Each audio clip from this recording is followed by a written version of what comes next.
So I am recording this video in the same chair that I used to sit on when I was running my construction firm, and I'm here by a pool in Malaga, super hot in t-shirt and shorts, and I was sitting here and I was thinking that this is kind of like one of those Tai Lopez here in my garage videos, sitting here in a rented Airbnb, pretending that I have all this luxury and wealth. And I assure you, this is not. And it's actually quite the opposite, I think. What I wanted to do today is talk about some of the drawbacks of working and running your business abroad, especially if you're in the construction space. I think as people get more and more digital, it's more and more of an idea to try and run your business abroad. I've certainly got friends, clients that have that as an aspiration as well. And yeah, there are some drawbacks to it. And this is based on personal experience, but also, again, friends that have done it and some clients that were actually kind of helping get to that process as well.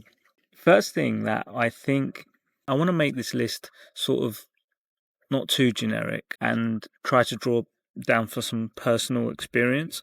But one of the things that I would say is a real drawback once you are moving remote is that it's a lot harder to sense bullshit when somebody is on a screen rather than you sort of looking them in their eyes. And I'm talking about from a client, bullshit from a subcontractor, bullshit from one of your teams, just bullshit. Your bullshit detector is just a lot lower when it's virtual. So you just find, I think, that it's harder to pick things up, especially if you don't have a load of systems and metrics and stuff like that to measure things. Whereas if you were standing next to somebody, you could kind of do that and you could pick it up. And related to this is this idea of like having difficult conversations.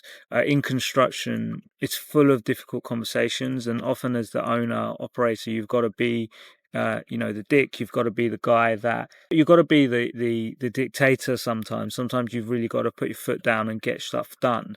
And when you're doing those things over a video call or over a phone call, it's not nearly as effective in terms of managing people's emotions and not letting things get out of hand and stuff. When you're doing it in person, you can't kind of judge somebody's how they're taking your words and stuff like that if you're doing it over video. So I think that was definitely a challenge that I experienced, and I think many others do. Another thing related to it when it comes to teams is actually just the ability to build a team. Yeah, you can do things virtually, you can do events and things like that, but it's not the same when you're working in construction. People like to get together, there's banter on site, there's jokes and stuff like that, which you do lose a sense of when you go virtually. And I'd say you'd feel this more if your business was had a location, maybe had an office, and then you've moved it away from that. And especially when you run your business, you started it and it probably dominates the majority of your life. There is a sense of loss when you do go virtually, and suddenly you're just kind of looking at a laptop all day. And especially if you're in a place like me that's super remote, you kind of get a bit lonely in terms of like certain interactions. Another area that I personally experienced. So I had a time where I was hopping Airbnbs. So I would just move every week to a new place. And it sounds great and stuff, but the reality is you're never as productive using some shit desk, ropey Wi-Fi, and you've got a place like this where you've got a swimming pool just behind you. You're never going to be as productive as like being in an office and stuff like that. So I think it takes some time getting used to and getting into a different sort of habit when you're working kind of remotely, maybe working like nomad style compared to working in your office, even if you've got kind of a home office in the UK or whatever. So I would say, and there's certainly other people that I've spoken to that have experienced this, that there is basically a marked reduction in your productivity as a business owner if you are kind of doing the working remotely, especially if you're hopping from location to location. And I'm not necessarily saying that's a bad thing, because for me, myself, my reasons for traveling was to spend more time. So I guess what I'm trying to say is, like, maybe don't have the expectation that your productivity is going to be as high being remote as you probably do get when you're kind of on site, you're in your office, you're in location. Another reason people consider going remote is if they have an office, and that is a big overhead in their business. I'd say that yes, there's a big saving in the office side of things, but some people think that there is going to be no additional cost from going remote. But generally, when you are trying to move your business virtual, and especially if your business is not just you and another person, but there's a whole team of people that need to work together, you need to get more on top of your systems, communication tools, tracking tools, time tracking. You need to be a bit hotter on your management. And I'm not saying that's a drawback, but on the kind of the cost of that, those types of things do add up, and the cost can be looked in various ways. Obviously, you can look at like your subscription fees, but also it's the cost of like you, let's say, pulling your time away from winning work and managing projects to now you've got this whole task of like managing your company, admin, and managing your operations, which maybe you didn't have before because you were all just sort of sitting in the same office. And I would say that again, if you don't have those systems locked down, there's going to be a cost in terms of probably lost efficiency because you either don't have those systems, and now that you're remote, potentially people are slacking, balls are getting dropped, or you've got to invest in like a consultant or somebody to help you out. As a plug as well for Dynamic Assist, to help you get to that, which is again a cost initially, but especially with our company, it's an investment as well if that's something that you actually want to achieve. Another one that I think is maybe a little bit understated, but I think eats at you if you're an owner, your lack of compliance with health and safety. So generally with construction, there is a level of like minimum site inspections that should be happening, and ultimately you as a director are responsible for compliance to health and safety.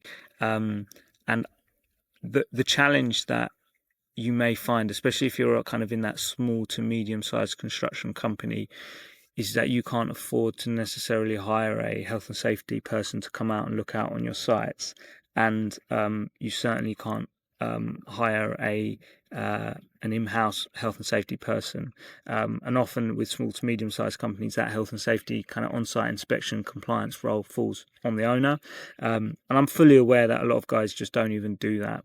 So this may not eat at you, but if you do, it does become a bit of a challenge to still stay on top of like compliance, things like that, when you are remote. And I'm actually not just talking about health and safety here, but often as an owner, you wear a lot of hats and you fill holes in the business that maybe it doesn't make sense for you to hire in to do.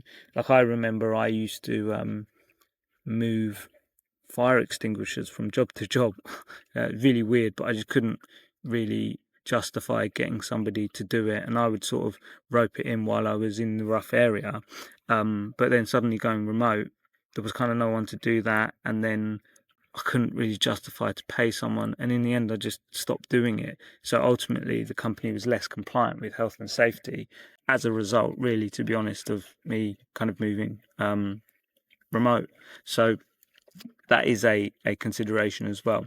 The last thing that I would mention is time zones. This obviously does depend on where you are. So if you're in somewhere like the Canary Islands, you'll be in the same time zone as the UK. Obviously, if you're in mainland Europe, you haven't got that much of a difference in time zone. But I know guys that have literally gone to the other side of the world.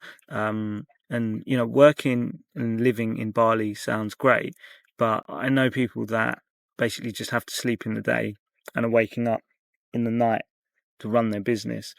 And for me, it just feels like, what's the point of doing that? Does that really fit your lifestyle? So yeah, I would consider like whether the time zone actually makes an impact, and that can actually sometimes be a drawback as well. But again, that one really does depend on where you are, and obviously if your business actually relies on you needing to be present and needing to log in and speak to people while during the operational hours of your business. So I don't mean to put people off the idea of moving your business virtually, running your construction company virtually, because, you know, I've done it, and I think all of those negatives are still outweighed by the positives. But I hope that this kind of run through does make you consider it, and hopefully this video didn't come off as a here in my garage Tai Lopez promotional video. Cheers.